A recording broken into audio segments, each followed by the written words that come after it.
Most bikers settle their problems the old-school way: violence, guns, and sometimes worse. But what if I told you that one Hells Angels legend refused to use weapons? No knives, no guns, just his fists. In a world of outlaws, he was the last man standing in bare-knuckle combat. This is the story of Yves Apache Trudeau, the one Hell Angel who fought with nothing but his own hands. The Hells Angels have built their reputation through bullying and brute force. If you cross them, you better be ready for payback. But not every member fits the usual mold. Some were more brutal than others, and some had their unique way of handling business. Trudeau was that rare someone who didn't need a gun to prove his worth. His fists did all the talking, and in a club filled with men willing to kill for respect, that made him one of the most feared figures of them all. The early days of Apache Trudeau. Born in Canada in the 1940s, Yves Trudeau was a fighter from the start.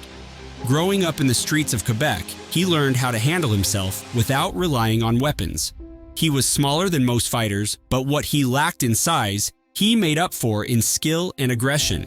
His ability to take down larger opponents with speed and accuracy made him a standout even before he joined the biker world.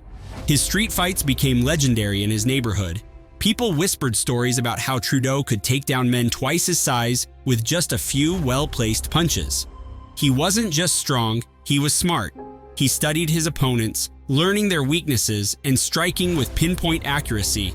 His reputation as an undefeated thug spread, and he quickly became the man to fear on the streets. Becoming a Hells Angel. In the 1970s, Trudeau joined the North chapter of the Hells Angels in Canada. This chapter was known for its intense rivalries with other gangs, including the Popeyes MC and the Rock Machine.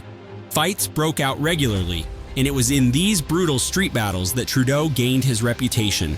While other bikers pulled out knives and guns, Trudeau stepped forward bare-knuckled. His ability to knock out opponents in seconds made him a legend among the Angels.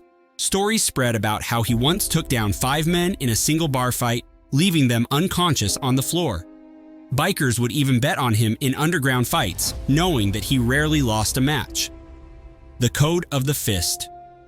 Most bikers fought dirty, but Trudeau had a different code. He never attacked an unarmed man, and he never backed down from a challenge. His philosophy was simple. You wanted to prove yourself, you had to do it with your strength, not with a gun. This set him apart from other Hells Angels. While they respected him, some saw his methods as old-fashioned. In a world where guns ruled, Trudeau's reliance on his fists was both admired and seen as a liability. His refusal to arm himself made him an exception in the gang, but it also made him a respected figure in the underground fighting scene. The deadliest rivalries. During the 1980s, Trudeau found himself in the middle of the Quebec Biker War, a violent conflict between the Hells Angels and rival gangs. This was a time when bikers didn't just fight with fists, they used bombs, drive-by shootings, and assassinations. But Trudeau stayed true to his ways. One of the most famous fights involved Michel Sky Langlois, a high-ranking member of a rival gang. Instead of a gunfight, the two settled their dispute in an underground boxing match, where Trudeau knocked Langlois out cold. The victory only strengthened his legend, but it also put a target on his back. Another brutal rivalry was between the Hells Angels and the Outlaws MC. This rivalry had been ongoing for decades, but Trudeau played a key role in one of the most intense clashes. In a highly publicized fight at a Montreal club, Trudeau fought against one of the Outlaws' enforcers, Richard Bam Bam St. Pierre. The two clashed in a brutal hand-to-hand battle that left St. Pierre barely conscious, forcing his gang to pull back. This incident further solidified Trudeau's reputation as a fighter who could take on the best. A third legendary battle was against the Satan's Choice MC, another Canadian biker gang. Trudeau had a long-standing rivalry with one of their top enforcers, Johnny Mad Dog Petra. The two finally faced off in a warehouse showdown, where Trudeau's quick and unforgiving strikes overpowered Petra. Witnesses claimed that despite being outnumbered, Trudeau managed to fight off multiple members before escaping unharmed. This victory made him both respected and feared, but it also increased the number of enemies aiming for him. The betrayal.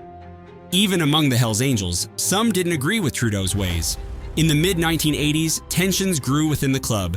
Some members believe Trudeau's refusal to use weapons made him a liability.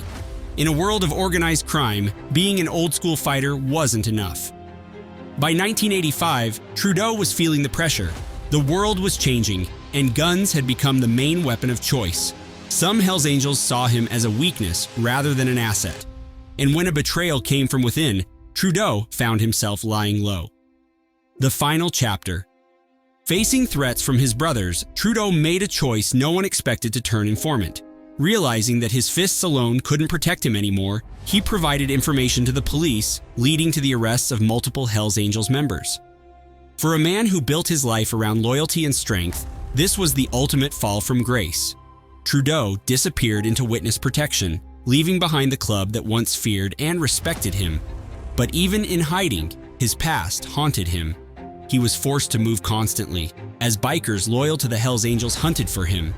It was said that even in witness protection, he remained fearful, always looking over his shoulder. What happened to him? After testifying against his former brothers, Trudeau vanished. The police gave him a new identity and relocated him under Canada's Witness Protection Program. Rumors circulated about his whereabouts claimed he moved to a remote area in Canada, while others guessed he had left the country entirely. But in 2008, his past caught up to him. He was diagnosed with cancer, and his quiet, hidden life came to an end. He died alone, far from the brotherhood he once belonged to. No members of the Hells Angels attended his funeral, and to many in the biker world, he was considered a traitor until the end. Reaction to his betrayal. The Hells Angels never forgave Trudeau.